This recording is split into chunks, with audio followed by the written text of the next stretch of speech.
I'm Scott. I'm Bill. And we're the Trade Guys. You're listening to The Trade Guys, a podcast produced by CSIS where we talk about trade in terms that everyone can understand. I'm H. Andrew Schwartz, and I'm here with Scott Miller and Bill Reinsch, the CSIS Trade Guys. Coming up next on The Trade Guys, we'll talk US-China and US-UK, all on the next episode of The Trade Guys.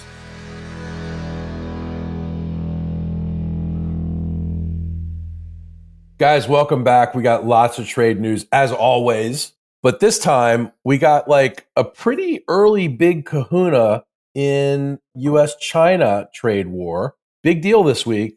Scott, I want to go right to you. Is this a feel-good story? What is this? Well, sure. I think it is. It is certainly backing away from the extreme positions that both the U.S. and China had taken in terms of tariff escalation. And I think, first of all, the U.S. sent the right team. I think China sent the right team. So Treasury Secretary Bessent and U.S. Trade Representative Greer, Ambassador Greer, were the U.S. leads. And they both appeared to perform very well in the talks. China also took a serious approach to it, including the Deputy Minister of Public Safety to talk about fentanyl. So they addressed some issues beyond trade that they knew were affecting trade. But in short, what they agreed to do was continue to work, but to return terms of trade, not to where they were when the status quo ante, but to a level that doesn't completely obstruct trade. So U.S. tariffs on Chinese goods, roughly speaking, about 30%. Chinese tariffs on U.S. goods, roughly about 10%. So this represents, I think, a cooling off and a plan to go forward. So I think certainly the markets received it well. Politically, it was well received. And I think what happened here, one of the reasons I think it's a good thing, is you had both sides learning something about both the other party and their own approach to this problem. The problem of a trade deficit with China is something the president's team is determined to fix. But fixing it short term will be hard. On the other hand, when you have a big deficit country like the United States and a big surplus country like China, when the deficit country takes action to reduce imports, all the unemployment happens in the surplus country. And so China had some effects that they now have to think through. And I think this is a good point to cool off. Nothing's fixed yet, but there's at least, we're away from sort of the complete spiraling out of control that many have worried about. We haven't gotten anything really done yet, but I look at it as a couple of fighters. Was it Mike Tyson always said that everybody has a plan until they get punched in the face. And when two teams make contact, two opponents on the battlefield, two teams in sports make contact for the first time, they both learn some things about themselves and about their opponent. And so I think that's really the good news. But both sides calm down the rhetoric and improve the terms of trade so that we're just not stopping trade completely. So let's go to a less feel-good view here. This, of course, would be our very own trade guy, Bill Reinsch. Bill, I've been asking you this question all week. You also hosted, I believe it was 6 or 7 former USTRs earlier this week. We did, 6. 6, and it was a bipartisan group. And I asked the question and you asked the question, and now I'm going to ask you the question. Who blinked first? Was it us or them? I think it was us. And I think the consensus in the Washington commentariat, if you will, is that it was us and that we probably gave more than the Chinese did. But I'd start by saying I think Scott has a happier spin on it than I do, but I think he's right in the sense this is good news. I mean, anything less than 145 is good news. And it was clearly good news for the markets. It wasn't as good news. I mean, there's a lot of hand grenades hidden in the shrubbery here. It's not really 30%. It's 30% on top of a lot of the pre-existing tariffs. Which former USTR Sue Schwab pointed out very clearly in your talk. Yeah. Yes. Sue had read the fine print. Yes. And you need to read the fine print on this. Somebody else looked at the overall thing and did a little math and figured out the average new tariff is closer to 51% than 30. Still better than 145 or better than 170, which is what we were saying the effective rate was back several weeks ago. So big improvement, but it's still at that level is going to end up, I think, stopping a lot of trade. I think Scott made the point that it didn't solve any fundamental problems. It pulled back from the brink. Certainly the mood was better. And I agree, they certainly sent good negotiators to do this. I think Secretary Bessent is emerging as the administration's good cop and deserves that title because the things he's doing tend to turn out all right. And, he deserves credit for that. But if I were Chinese, I would thinking, look, 3 weeks ago, it was 145%. Last week, Trump was saying it was going to be 80%. And it ended up at 30%. If we'd waited another week, maybe we could have gotten it down to 10. We've been negotiating with ourselves for, the last couple of weeks. And I mean, there are reasons for that because people were anticipating price increases. They were anticipating shortages. The media, print and electronic, was starting to do what they always do, which is to dig up people that are going to be victims, and go to small business people who are going to go out of business because whatever they need, they can't get anymore because the tariff is exceptional. And to be fair, they've also been going to businesses that are very happy. There was a story just today that we're recording this on Wednesday this week in the Washington Post about a company in Erie County, Pennsylvania in the Northwest that makes tables and chairs and dance floors, basic, not high fashion ones. And this makes them competitive. And so, there are winners. There always are winners, but there's always losers. What didn't happen was, and nobody expected to happen, was any change in the fundamental issues that divide us. The Chinese made no commitments on subsidies. They made no commitments on IP theft. They made no commitments on treating anybody differently in China. They made some concessions that were substantive. Lowering the tariffs, their tariffs was one. They also agreed to release some hostages in the sense that they had imposed export control bans on selected companies, and they removed 28 of them from that list this morning. Well, this morning our time, I guess yesterday their time. That's a good thing. And they indicated that they were going to relax some of their export controls on critical minerals. That's a good thing too. So, we got stuff. And what they got was, to a certain extent, a resumption of trade. And the early reports where people were, manufacturers here were calling ports in Shanghai and elsewhere saying, start the boats again. Yeah, ship it. Yeah. Load up and start shipping. And that's an important point because the problem here was never just going to be empty shelves because what they were going to be empty of was toys, the dolls and the pencils that Trump talked about. Well, yeah, he said, we only need to give our kids 2 or 3 dolls this year. So nobody needs 20 dolls. That one's going to haunt him for a long time. I think so. But the real problem was our manufacturers making American products that are using parts and components from, among other places, China. I was doing a little research today, and one of the issues is going to come up because there's a 232 investigation started on commercial aircraft. Boeing planes contain some Chinese parts. I don't know that they're indispensable, but they're there. Supply chains are complicated, and if you slap 145% tariff on the parts and components, you're making it much more difficult for people in America to manufacture made in America products. To me, that was the biggest threat here. And the administration, I think, deserves some credit for figuring that out and trying to head it off. That said, and Scott said the same thing, they've kind of kicked the can on the substance, and we'll see how far they get. They didn't get very far the first time in his first term on serious issues. And I'm still saying I don't think they're going to get very far the second time, but this is good news. But they are serious about keeping Chinese goods more expensive in this market than they were. There you go. I have a question to you guys, though. It's pretty clear that the Trump administration counted on having leverage over China. They have studied pretty thoroughly China's housing market, its impact on the population there.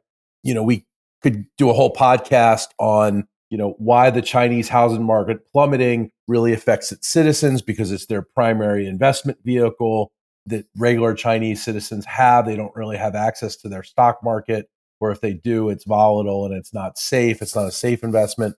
I guess the question is, does the United States really have leverage over an authoritarian regime like this? And during and after these 90 days, are we going to be able to extract the kinds of concessions and deal that we hope to get? Well, time will tell. What I would just say is that the fact that both sides were ready to back off and ready not to make things worse said there were reactions and responses that they had to deal with they weren't expecting. Okay, so I don't think the Trump administration was expecting visits from the CEOs of the big retailers, right, saying we're going to have empty shelves. Those kinds of things. Likewise, plant closures in China may have been a shock. I don't know how much they prepared for these things, but they got a response and they learned some things from that. But the key learning was we need to back off and make another approach, which I think is likely. I don't know whether any of these long-term unfair trade issues are ever going to be resolved. But in the meantime, it's a better position now than it was a week ago. And I think it's a satisfactory position for at least the United States to move forward. Two things on that. One, Chinese manufacturers are very agile. And one of the things we saw in April was a sharp decrease in Chinese exports to the United States, entirely predictable. What we also saw was a sharp increase in Chinese exports to Southeast Asia. And the unknown at this point is how many of those exports to Southeast Asia ended up being relabeled and then shipped to the United States as products of those other countries. Right, because this is the workaround issue that you both have been talking about. Right. You guys don't like when people tear off labels and add new labels, and we don't like that. That's fraud. It's customs fraud. Yeah, that's right. It's customs fraud. But the other thing is, going back to Scott saying time will tell, my attitude is time already told. And it told in the first term, where we came in with big demands. And I think, as we've talked about before, they were good demands. Stop subsidizing, impose some, market rules in your economy, stop stealing IP, create some confidence in the private sector market in China. The Chinese are not going to agree to any of that. They didn't before. They won't again, because for them, it's not an economic issue. It's an issue of party control over the society, because effectively relaxing their economy, putting their economy on more of a market basis decreases the party's control. They're not going to agree to that. They didn't agree to it before. They're not going to agree to it again. We're going to end up with, that's not to say there won't be a deal, but it's going to look like the last one. They're going to buy more stuff. Maybe they'll make a few concessions. And as we'll talk about when we get to the British deal, I mean, the way these things are scoping out is countries have figured out that you make a few concessions, you let Trump declare victory, and then you move on. I think we'll see it with China too. Scott, do we move on? Well, look, I think there are other ways to win for the United States than getting China to change its practices. I think there's more in it for the United States to reduce our reliance on China as a source of imports and to have these tariffs as a component of sort of made in the USA. So I think there's more going on than just, yes, China has bad practices. Yes, they haven't changed them. And yes, we probably won't get them to change them. But if they're less of a factor in our market and around the world, then they can have their bad practices. This is interesting because this may actually be one benefit of uncertainty. We spent a lot of podcasts talking about how awful uncertainty is, how it deters investment and makes everybody sit on their wallets. One thing uncertainty does do, I think, with respect to China, is encourage Americans to de-risk. Right. And to develop supply chain alternatives to China. I think that's part of what the administration wants. And all the uncertainty we've just been generated and the future uncertainty, because this is a 90-day thing. We didn't mention that. This is not a permanent reduction in tariffs. That's right. This is another pause. So another yo-yo. We'll see what happens in 90 days. That kind of uncertainty holds businesses back. And during these 90 days, isn't everybody just going to hoard? There's going to be a lot of stockpiling. Yes. Scott, I think that we're going to see a lot of shipments the next couple of months. We saw it once already. So there will be some for certain. I think all your Christmas purchases are going to be made now. If you're a retailer, you're getting delivery for everything you need to sell through Christmas in the next 90 days. So I think we should start a new show and pitch it to Hollywood called Trade Hoarders. And we can have celebrity hoarders too. Seriously, trade hoarders, you could go, from company to company. You could go into people's homes, like people who are, hoarding Christmas ornaments, like you just said, Scott. This could be a pretty serious reality show. Do you suppose we're going to see people hoarding pencils? That would be interesting. Well, he keeps talking about pencils. Like, I was watching Bill Maher the other day, and Bill Maher said, who the hell uses a pencil these days?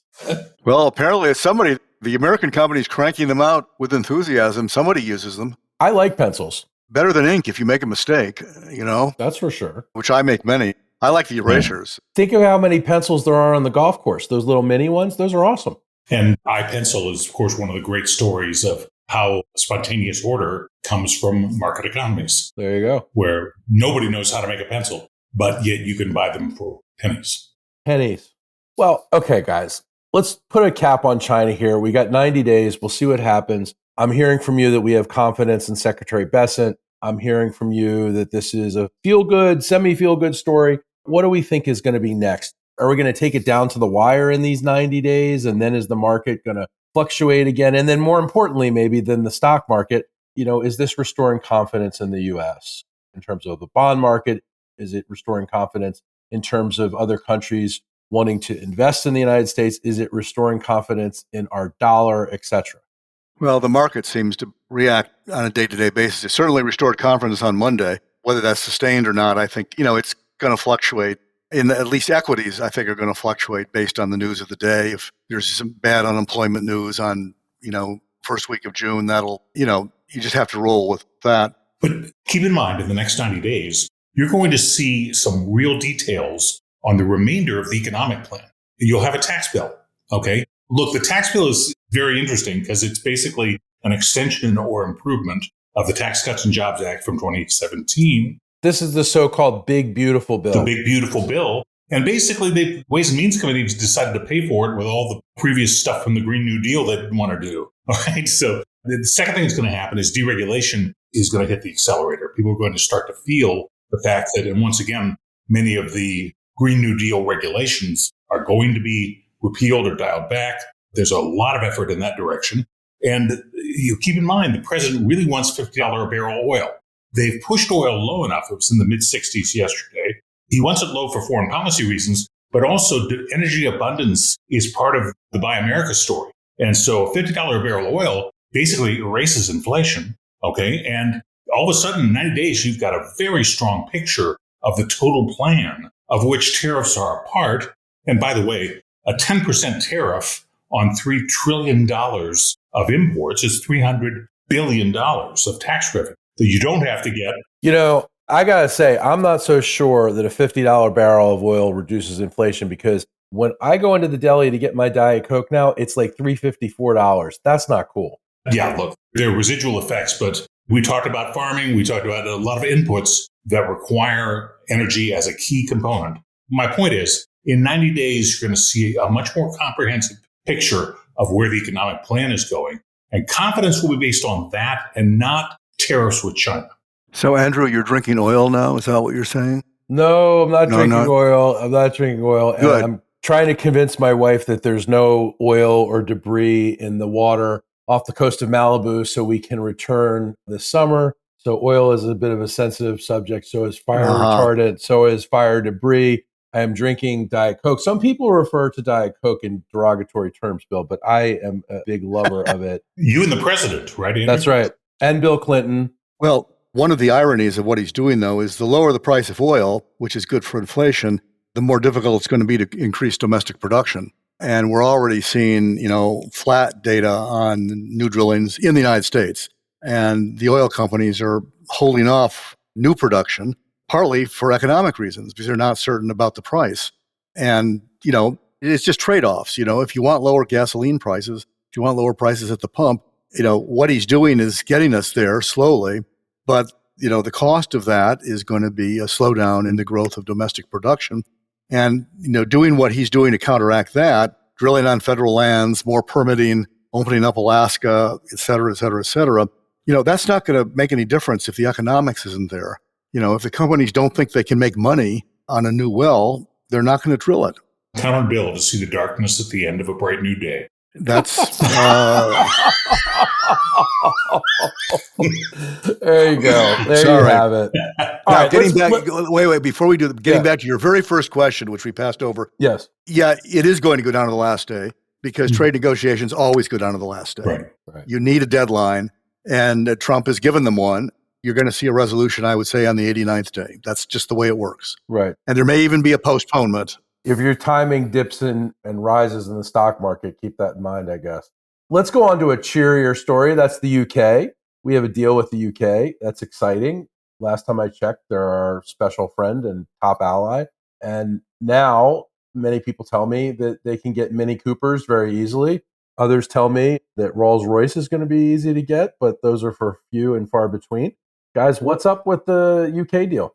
Yeah, the Bentley people and the Rolls people are probably patting themselves on the back. Sure. So are the Land Rover people, and they have a bigger market. They have a very big market in Bethesda, Maryland, I can tell you that. One of the things we learned about this, and I was talking to a different government about this yesterday, the British have one big advantage over a lot of people. They have a king. Yes. And Trump loves kings. And one of the things that, so do the Saudis. One of the things that Prime Minister Starmer did when he came to visit was he brought a handwritten letter from the king inviting Trump to come visit him at Buckingham Palace. That's gold in these kinds of negotiations. But getting back to the subject matter, which is the agreement, it is good news, but it's like a lot of things. You need to look at the fine print. But I think it's interesting because it has a lot of lessons for other agreements coming up, and I've encouraged other countries that are going through this process to look at the UK agreement very closely because there's lessons there. I wrote a column on this week for anybody that cares about my columns. You can read it there. But I viewed this as kind of an 80-20 split. It was about 80%, we're going to deal with this later, and 20% actual substantive concessions. And I think that kind of split is going to show up in future agreements. You have to do something substantive, otherwise it doesn't pass the laugh test. If everything is just kicking the can, people are going to say it's not a real agreement. So you have to have something that is a tangible benefit, which was the term that was going around in the Biden administration about the late lamented IPEF. You need some tangible things, and there were some in this case. And the interesting thing about it is it was not, as expected, all give by the UK and no give by the US. The US made some concessions too.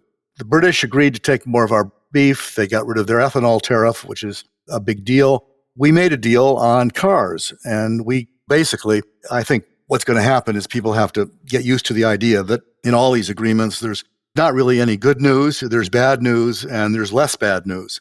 And what the UK got was less bad news. So the auto tariff, which was going to be 25%, is now going to be 10% on the first 100,000 cars that they import. Well, last year they imported 102,000 cars, so it's about status quo. But 10% is a lot more than 2.5%, which is what it used to be. But it's better than 25, so it's less bad news. That's good for the British. They did not give up the digital service tax, despite a lot of pressure from our services industry to get them to do that. So they got to keep that. And the 80% part, there was a lot of discussion about doing digital trade agreements and doing a variety of other things, looking at a variety of other issues. And I hope they do. I mean, they're all good things to look at, and they're areas where we can, where we can make some progress. And neither the British nor the United States made any concessions on sanitary and phytosanitary standards, which means our chickens still aren't going to get in, which disappoints me personally. I've fought the chicken war for a long time. So there's a number of things that weren't there.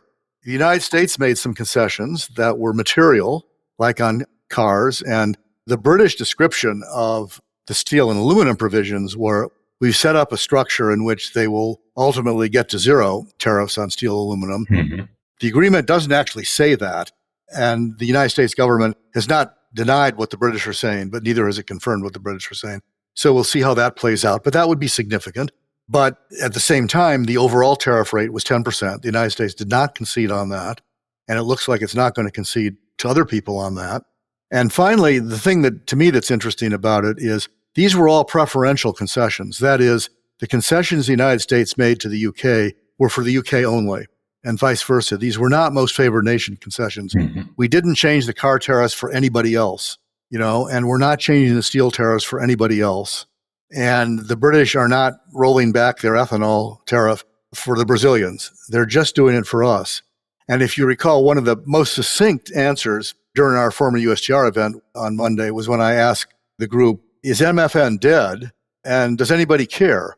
And Ambassador Froman had the best answer, which was yes and no. Mm-hmm. Yes, it's dead, and no, nobody cares. And I think that was a great answer. And it was the only short one in the entire event. Got a big laugh, I recall. Yes, but I think he was right. It is dead. And I reminded the audience that we helped kill it in our Commission on Affirming American Leadership. Indeed. In 2020 and 2021, where we recommended essentially the same thing, coalitions of the willing doing more liberalization in a closed system just for themselves and cutting other people out. So it is dead. Does it matter? I don't know. It's kind of a sad note for the Bretton Woods system. Well, look, I agree with Bill on the UK deal. He's got a great summary of it. It looks and quacks a lot like the bilateral deals that President Trump worked on in the first term. It was an agreement with Japan. And it has that kind of model, which is it's not MFN. It's a preferential agreement of some sort. It's not comprehensive. It focuses on identifiable products or areas that have been sort of stubborn, difficult to deal with over the years. And both sides find a little way to declare victory. There's a picture of smiles around the table at the end, and life goes on. And I think that's what we're going to see as a pattern. First, the 10% tariffs sticking. That's the baseline. You can think of it as a value-added tax. You can think of it as a carbon tax. Whatever makes you sleep better at night, American imports are going to have a 10% tariff on them. All right. The second thing is that what I realized out of this, and I agree with Bill's framing of this, that now that there's a pattern, a lot of the agreements will look like this. But it made me realize how the critics have got to find better arguments, because the critics, first of all, talking about free trade in this way is falling on deaf ears. I mean, I've been a free trader all my life. Open markets, I think, are much better for people. But after the China shock and what's happened to incomes, real incomes over the last 30 or 40 years to the non-college educated in the U.S., you can't make that argument. So that's number one. Number two, when it comes to violating, our commitments to the WTO or implementing trade restrictive measures, the U.S. has a lot of company. You look at the thousands of measures that have restricted trade since the great financial crisis in 2008, 2009, and we're by no means alone. And the argument that really doesn't work is let's do it the old way. Let's go to Geneva and have a conference, and won't that be great? Well, look, the last time the U.S. negotiated a bilateral, comprehensive free trade agreement, it was with Korea. That was launched in 2005 and entered into force in 2012. Last I checked, that's 7 years.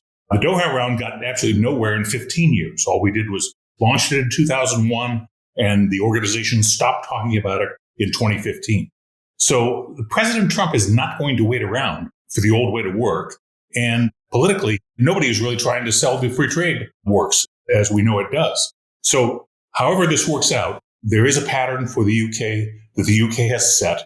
Other agreements will probably look a lot like it, which I think gives some predictability. But opponents need a better argument. Scott, I'm not sure that we could say anything that's going to help Bill sleep better in the short term, but I do know that he's got to get out of here because he's got a meeting down the street. So let's wrap it up this week for the Trade Guys. We'll come back next week with much, much more. Thanks as always, boys. Thank you. Thank you.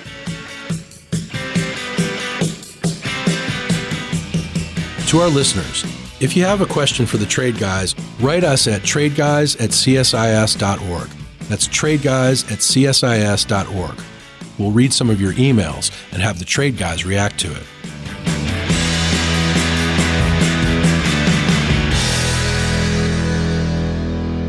You've been listening to The Trade Guys, a CSIS podcast.